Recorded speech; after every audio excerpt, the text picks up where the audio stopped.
The game begins. Jason gradually gets into the zone, but his method is a bit strange. He's acting like a conductor on the field. He tries to analyze the game with logic, and gets so into it that he accidentally lets out some colorful language, leaving the coach dumbfounded. When the goalie makes a save, Jason immediately points out the mistake. He even made the opposing player cry, which left everyone stunned. Although Jason gets called aside, the coach seriously reminds him it's a team sport. Support, not attack each other. No tantrums on the field.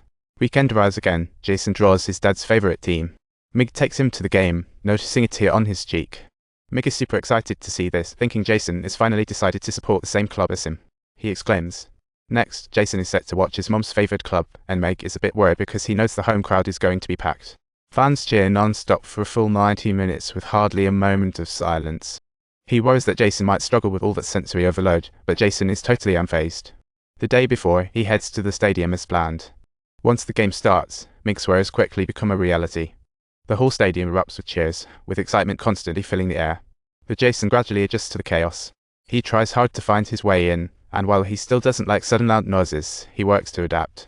But then a corner kick gets launched, triggering a wild reaction from fans, with angry fans throwing their beers into the sky. Jason's clothes are soaked through. This unexpected situation sends him yelling, as if he's about to lose it altogether. At the crucial moment, Mig quickly calms Jason down. After a brief adjustment, Jason's emotions finally settle. Mig has to leave early to change his clothes, but Jason sticks to his principles. He knows he can't leave during the game, so even soaked through, he decides to stay and stick to his rules. After the game, Jason's heart is racing. Mig was worried the beers would be overwhelming for him. But Jason has gradually learned to cope, embracing the outside stimuli, and seeing his son's growth. Mig feels genuinely relieved as he witnesses Jason's transformation. Jason no longer resists things that don't fit his rules. Instead, he begins to gradually adapt. He even starts to accept and seek joy in them. Back at the hotel, Mig excitedly announces that Jason's heart has made a decision. But Jason says he hasn't made a choice because this team's logo is just too embarrassing, leaving Mig speechless. This weekend, Mig can't take Jason to the game due to work commitments, completely derailing Jason's plans. Jason's strict adherence to rules makes him believe that since plans were laid out today, they shouldn't be altered. At that moment, Mig finally understands the difficulties his wife faced. Dealing with a rule-bound kid who can't accept change requires immense patience. Mig tries to explain to Jason that this situation is special and he must prioritize work. But Jason is having none of it. To him, Mig promised to take him to the game every weekend and a promise must be kept, no exceptions. With Jason's insistence, Mig concedes and agrees to take him to the game in Latvia, proposing new rules. The entire itinerary is in Mig's control, and Jason cannot make changes, since work must come first. Jason must remain quiet during Mig's work hours, and although he feels disgruntled, he agrees to Mig's terms in order to continue watching the game. He reluctantly agrees to accept Mig's conditions. I didn't bring you any food at all.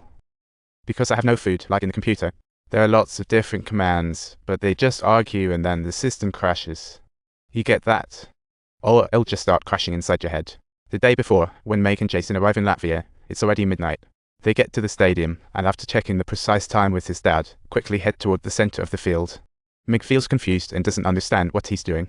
Seconds later, the stadium lights gradually dim and the surroundings plunge into darkness. It turns out Jason had already looked up that many people come here for this special event to witness an extraordinary sight. He points toward the night sky, where beautiful lasers start to emerge, dazzling colors change in the darkness.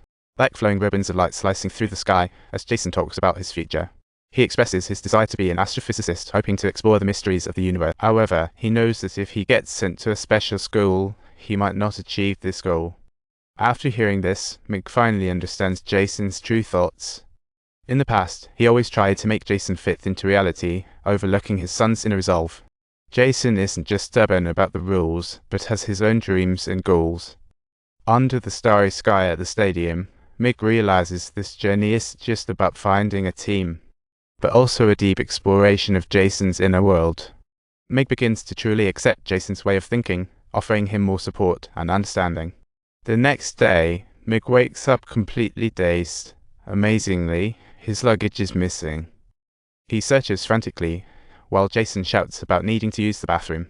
Mig reluctantly sets down his bags, as Jason is incredibly averse to squat toilets and can't handle the cleanliness situation. Jason's emotions are rising, as he repeatedly insists he won't use the squat toilet. Mig tries to help him sit on his lap to complete this process, but meanwhile, a little punt pushes Mig down. Mig's anger flares up as he tries to confront the kid, only to get knocked flat. At this moment in the journey, the father-son dynamic completely erupts in conflict. Mick must complete the boss opening ceremony, while Jason sticks to pursuing his dream game.